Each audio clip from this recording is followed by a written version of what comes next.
राधे राधे, जय श्री कृष्ण। नमस्कार, बहुत स्वागत है आपका आपके अपने YouTube चैनल आध्यात्मिक टॉक्स में। और मैं विभा मिश्रा हमेशा की तरह कामना करती हूँ कि आप सभी पर श्री हरि की कृपा हमेशा बनी रहे।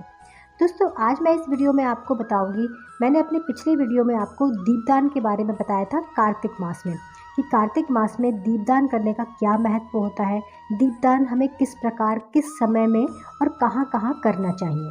कार्तिक मास की शुरुआत जो है वो 29 अक्टूबर से शुरू हो गई है, जो 27 नवंबर तक चलेगा कार्तिक मास।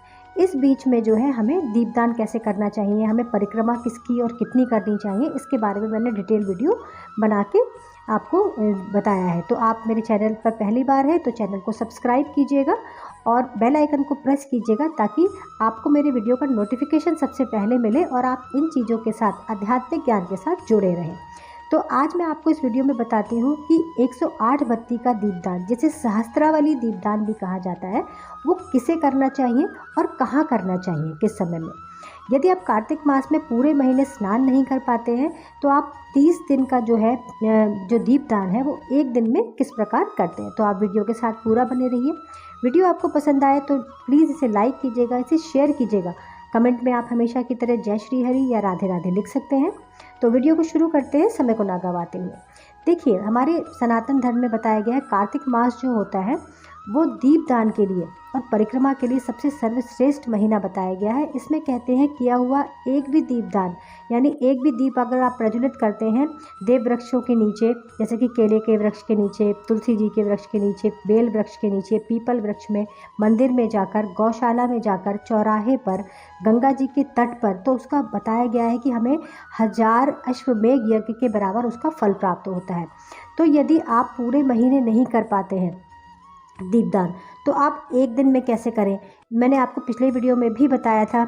मैं आपको शॉर्ट में फिर बताती हूँ कि कार्तिक मास की कुछ मुख्य तिथियाँ होती हैं, जैसे कि 5 ऐसे दिन हैं जिसमें आप स्नान करके और अगर दीपदान करते हैं किसी भी देव वृक्षों में या मंदिर में जाके या अपने तुलसी जी में, तो आपको बहुत बड़ा पुण्य प्राप्त होता है।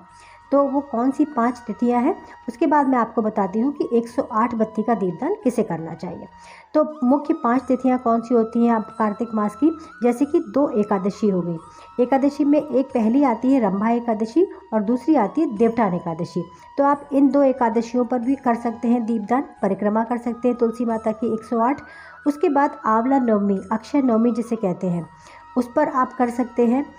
कार्तिक मास खत्म होने से पहले का जो शनिवार आता है उसमें आप पीपल वृक्ष में दीपदान करके उसकी परिक्रमा कर सकते हैं। और आखिरी दिन जो कार्तिक मास का होता है, जिसे हम गुरु नानक जयंती के नाम से मनाते हैं, गुरु पूर्णिमा के नाम से मनाते हैं, गंगा स्नान भी कहते हैं, इस दिन आप गंगा नदी पे जाकर स्नान करके वहाँ पर भी आप दीपदान कर सकते हैं।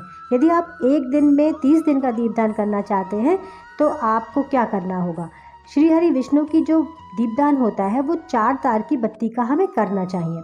हम एक दिन में जो कच्चे सूत की जो हम बत्ती बनाते हैं उसमें आप देखेंगे कलावा भी होगा, तो उसमें तार होंगे, कई तारों का कलावा बनता है। तो आप ध्यान रखिएगा कि 4 तार का जो कलावा होता है या सूत, कच्चा सूत होता है, उससे हम एक दिन जो भगवान श्री हरि के लिए निमित्त दीपदान करते हैं। यदि आप 30 दिन का दीपदान एक दिन में करना चाहते हैं तो आपको 4 को जो है 30 से मल्टीप्लाई कर लीजिए, उस हिसाब से आपको बत्ती बना के एक दिन गाय के घी में आप वो दीपदान कर सकते हैं। अब मैं आपको बताती हूँ कि 108 बत्ती का दीपदान किसे करना चाहिए। जो व्यक्ति कभी भी कहीं तीर्थ पे ना गया हो, कहते हैं कि कार्तिक मास में परिक्रमा का बड़ा फल है, वृंदावन की परिक्रमा करना, ब्रज की परिक्रमा करना, ये बहुत ज़्यादा विशेष माना जाता है। तो यदि आप किसी कारणवश, अपने स्वास्थ्य के कारणवश, या आप नहीं जा सकते परिक्रमा करने, या किसी भी तीर्थ पर आप नहीं गए कभी, या आप नहीं जा पा रहे हैं, तो ऐसे व्यक्ति को 108 बत्ती का सहस्त्रावली दीपदान जिसे कहते हैं वो कार्तिक मास में करना चाहिए। तो आप किसी दिन भी कर सकते हैं, गंगा स्नान के दिन भी कर सकते हैं। इसको आप 108 बत्ती का बत्ती बना लीजिए और गाय के घी में आप अपने तुलसी जी में भी प्रज्वलित कर सकते हैं। अगर आपके घर में केले का पेड़ है, वो भी श्री हरि विष्णु का वास उसमें माना जाता है, तो आप उसमें भी जाकर दीपदान कर सकते हैं। किसी पास के मंदिर में भी जाके कर सकते हैं, अपने घर में भी कर सकते हैं। कहीं नहीं जा सकते आप तो आप अपने मंदिर में स्नान स्नान करके उस दिन आप कम से कम ब्रह्म मुहूर्त में उठकर स्नान करिए। स्नान करने के बाद आप सूर्योदय से पहले या सूर्यास्त के बाद दीपदान हमेशा सूर्य की अनुपस्थिति में किया जाता है। उपस्थिति में दीपदान का कोई महत्व नहीं माना जाता, तो आप ऐसा कार्य कर सकते हैं। तो 108 बत्ती का दीपदान आप इस कार्तिक मास में ज़रूर करिए और इसका लाभ उठाइए।